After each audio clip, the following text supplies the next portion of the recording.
Friend's divorce is dividing husband and I. I am 40F, my husband is 37M. Names have been changed. This is long, buckle up. My husband and I have been very happily married for 10 years. Minor bumps along the way but nothing we couldn't communicate about and work through, until now. My best friend Cindy and her husband Mike are going through a nasty divorce and it has caused a serious rift between my husband and I.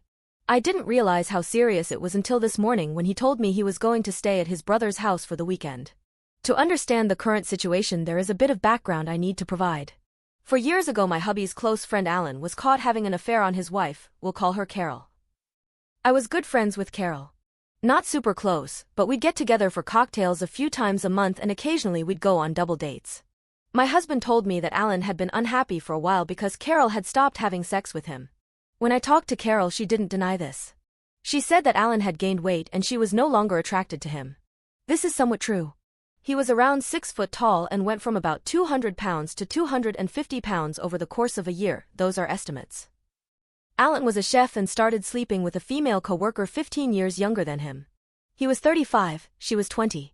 The affair lasted for some time before they were caught at work. It all came out, he was fired and Carol left him. Cheating hits very close to home for me. My father had an affair on my mother when I was young and it ripped the family apart. Carol and Alan had 2 young children and the divorce hit them hard. I was there for her and the kids through it all. The divorce was ugly and costly. Suffice to say it would take Alan years to financially recover. Throughout the whole ordeal my husband still talked to Alan and would occasionally loan him money. The money isn't the issue as my husband and I both work and have our own accounts, the issue was that Alan had just cheated on his wife and ruined their family. I didn't want my husband remaining friends with him. Alan started drinking and going down a dark path. He was trying to drag my husband down with him. I told my husband if he continues his friendship with Alan then we would have problems. After some back and forth and me basically putting my foot down, he agreed to basically cut Alan out. We didn't need influences or people like that in our life. I should mention my husband says he didn't know about the affair which I still question but without proof he knew I let it go. Alan was extremely upset when my husband told him they'd no longer be friends. They had grown up together. But I didn't want men like that in our life. Shortly after all this we were reflecting on everything my husband said something that I never forgot. He said, "One day one of your friends will do something they regret and need you. I hope you have the same wherewithal to cut them out if I ask you to." Cut to the present and, you guessed it, my bestie Cindy cheated on her husband Mike. Mike worked in manufacturing and was laid off in the midst of COVID. He eventually went back to work, but at a much lower wage, according to her, and money was tight for them. Cindy picked up a job working as a barista. As she tells it, one of her regulars was a younger guy in real estate who has an eye for her and was constantly asking her to get together. He would slip her $100 tips a few times a week, she says. He knew she was married. Eventually Cindy gave in and started seeing this guy regularly on her days off while Mike was working. She told me she always felt guilty and knew it was wrong but couldn't stop herself. She said the sex was like she'd never experienced with Mike and she felt wanted and desired again. They were caught when their oldest daughter came home early from school because she wasn't feeling well.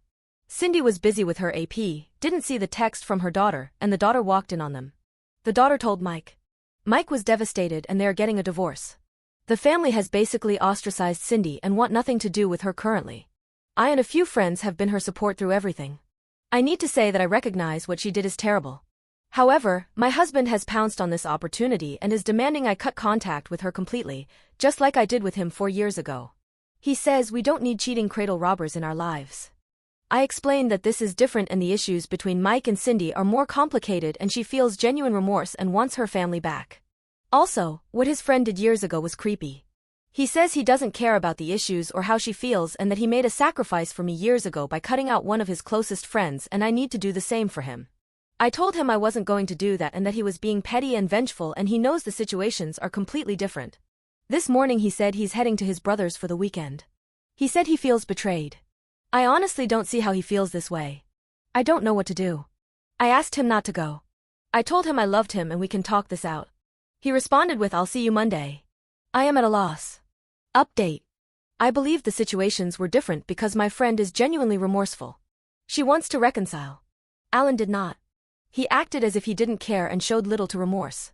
He regretted what he did, but not because he betrayed his wife, but because of its effect on his children and his relationship with them. This really didn't sit well with me. Alan started partying with a younger crowd from his work. Doing drugs, not weed. drinking heavy and just overall regressing as an adult, and I didn't want him dragging my husband into it. It's really hard to accept that someone you consider your best friend could do something so vile. I try to tune out the detail about her daughter catching them because it's so sad and heartbreaking. I've always thought she was such a good mother and model wife. I looked up to her even. What does that weigh about my judgment of character? Now that I've accepted what I have to do and I feel consumed with guilt, the thought of cutting Cindy out of my life hurts. We've been through a lot. Our families have vacationed together. I've confided in her and vice versa. It's scary to imagine just telling her sorry, but we're done. And knowing that's exactly what I made my husband do and realizing how he must have felt, it feels real shitty. He doesn't show a ton of emotion. He is very much a man's man. Had he told me he was feeling this way, I wouldn't have made him do it. I regret it a lot. The responses are overwhelming. It's only been hours and strangers are telling me I'm a horrible person and my husband should divorce me. I feel sick. I texted him a novel minutes ago telling him how sorry I was. That I feel guilty. I feel stupid. That I'm sorry about what I made him do years ago and now I know how he felt. I told him I will cut Cindy out if that's what he really wants. I told him to reconnect with Alan. I asked him to come home and talk to me before heading to his brother's. I'm waiting for him to respond. He's too good to me. He'll probably forgive me, tell me I don't have to cut Cindy out, and it'll feel even worse. I'm not looking for sympathy. I just feel like absolute shit right now. Thanks for the slap of reality.